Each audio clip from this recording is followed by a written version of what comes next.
Hello everyone and welcome back to Educational Technology. This week we're going to be looking at Google Classroom and Quizlet.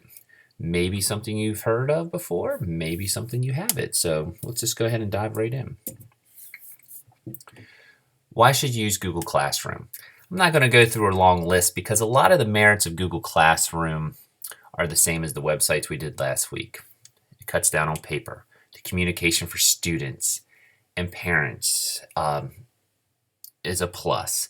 It's also, and I do not have it listed there, but it also is a great document storage location for teachers. So a lot of the pluses with websites are also pluses with the Google Classroom. Additionally, you can add things such as quizzes, assignments, link it up to your Google folders if you have a Google account, and just drop stuff right into it. In some ways, it is a one-stop shop. I will say this. Most people, if they have a Google Classroom, do not have a Classroom website because their Google Classroom is their Classroom website. I personally like the websites a little better. That's a preference or just a personal preference because I thought the websites lent themselves to a little more creativity. But a lot of my colleagues preferred Google Classroom much more than just having an individual website because I think Google makes it very easy to create all this. Also, of course, there's messaging. And I kind of jumped around a little bit there, but I do want to make this point.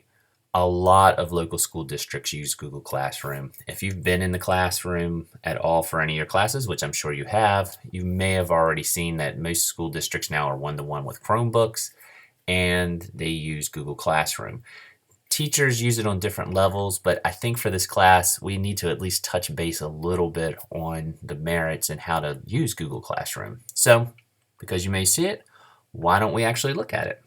As you can see here on this screenshot, to create a Google Classroom, all you have to do is have a Google account. Please make sure you have one of those. And when you hit the little drop down square up there with all the little dots, you'll see a little drop down with like your Gmail and all the other things that Google offers. And then there's a little arrow that I have pointing there that says Classroom. You will click on that. Once you click on that, you'll create a site. You can name it whatever you want. I don't care if you name it. I have a whole bunch of test ones where I call them Test Class 1 or World History 2 or U.S. History 1776. Whatever you want to name it, whatever theme you want to do, that's fine. Just create a class space. I will also tell you, and I think it's at the end of this, when you go to create it, it's going to have a little pop-up menu that comes up and asks about G Suite, I believe. We are not a school district. You can just say that you are not because you're using it for personal use.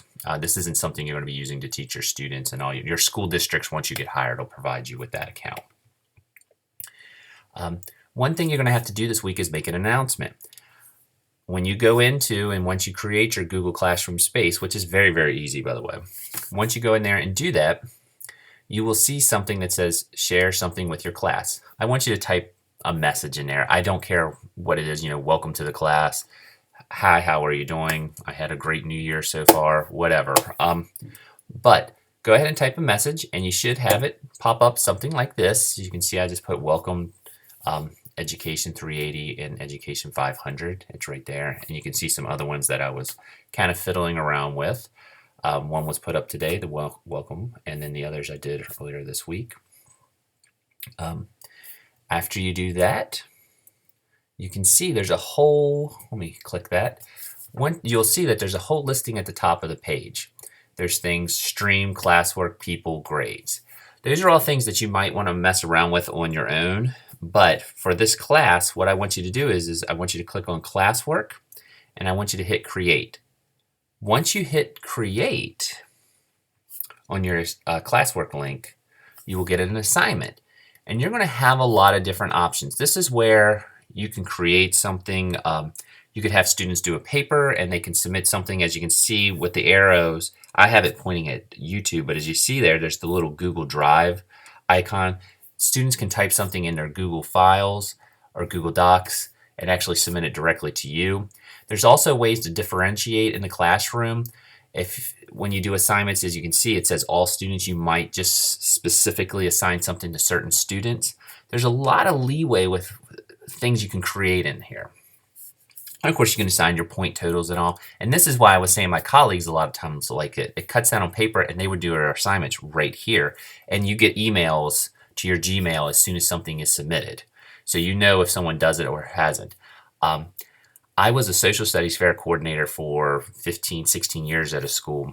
And one thing I did whenever I had abstracts due, I would make the students submit them to me on Google Docs or in a Google Classroom just because I had a record of it. As you can see, you can do also basic attachments and such.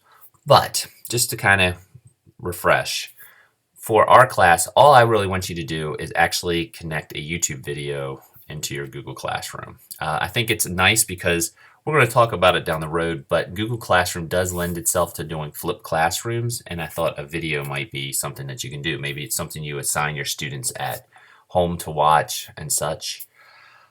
You can add instructions to the video, make students respond to things and such, and all that. So basically what I want you to do, I'm going to jump back here. I want you to create a welcome message, and once you create your class, I want you to go to the classwork. I want you to click on assignments. I want you to embed a video in there. When you click that link, you're going to have YouTube, actually, the YouTube icon come up. You can put in whatever you want. Obviously, make the video related to the subject area that you decided to work in. So if I had U.S. History 1776, obviously I may have a video on George Washington or something along those lines. So, all right, classwork. Next thing you need to do is you need to invite people into your class itself. For this class, the only person you need to invite is me.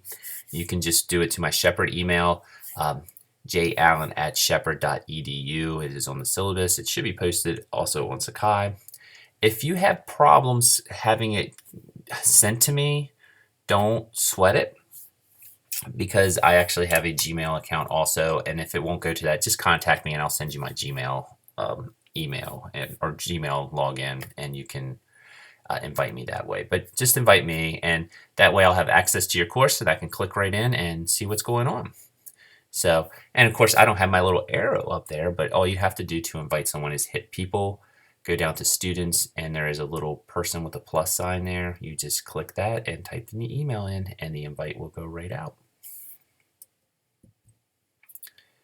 The next thing I want to talk about is Quizlet. It kind of goes hand in hand with Google Classroom.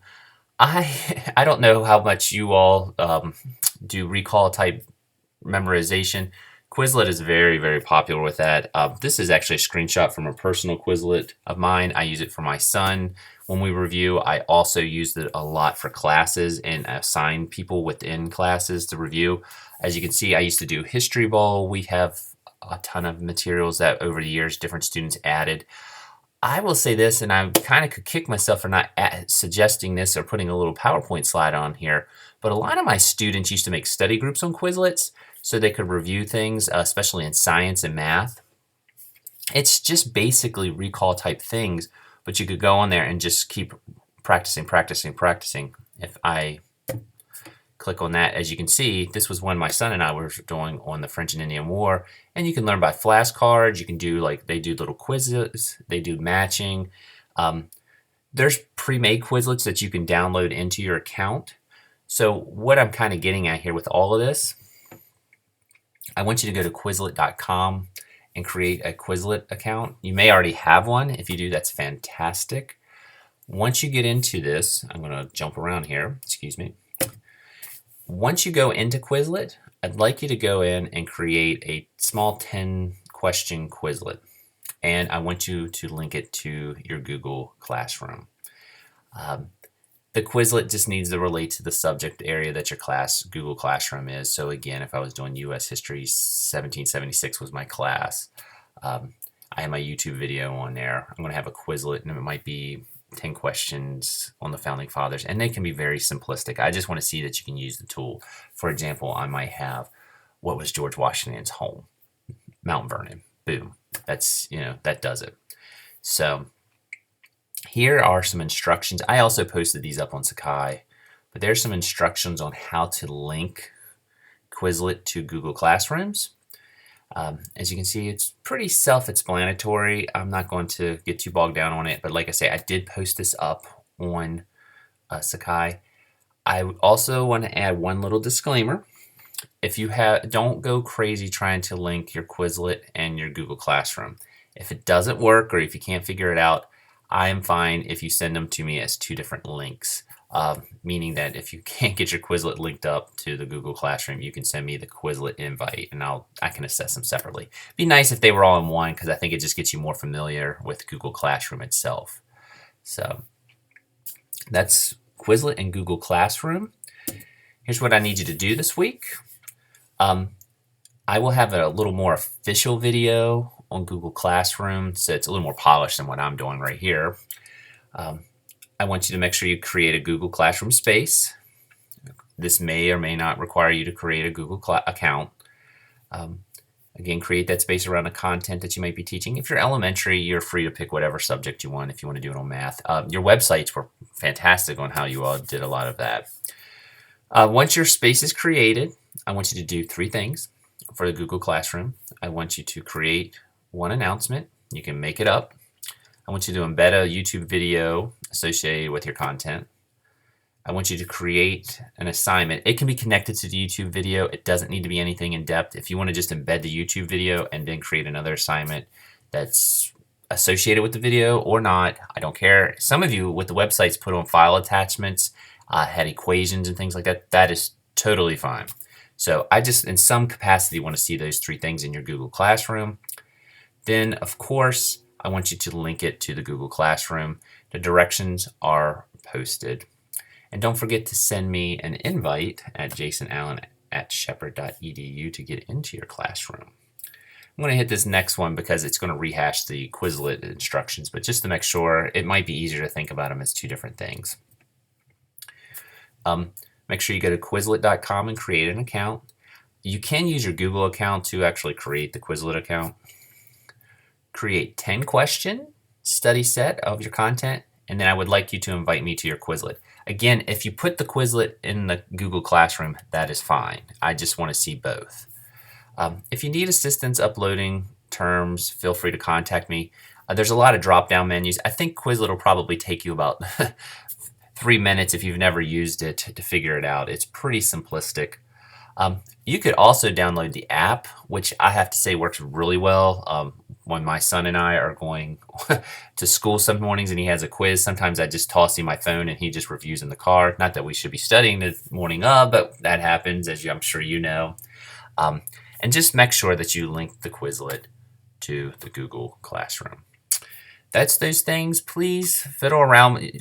One thing I really love that a lot of you did with the websites this past week is you went above and beyond and got really creative. Feel free to do that if you want with the Google Classrooms. I think it just helps with familiarity. And again, I don't know. There's a lot of things that we're going to be using in this class that you may use in the field, you may not. Google Classroom, I have a feeling, is something at some point you're probably going to run into. So I would definitely take a few minutes and even just kind of check it out a little more than what I'm assigning, just to be a little bit of a wow factor maybe when you hit the field and you have cooperating teachers and such. That's Google Classroom and Quizlet. Hey, if anyone has any questions, feel free to stop by. My office is in Canute. It's 103E, and have a great week.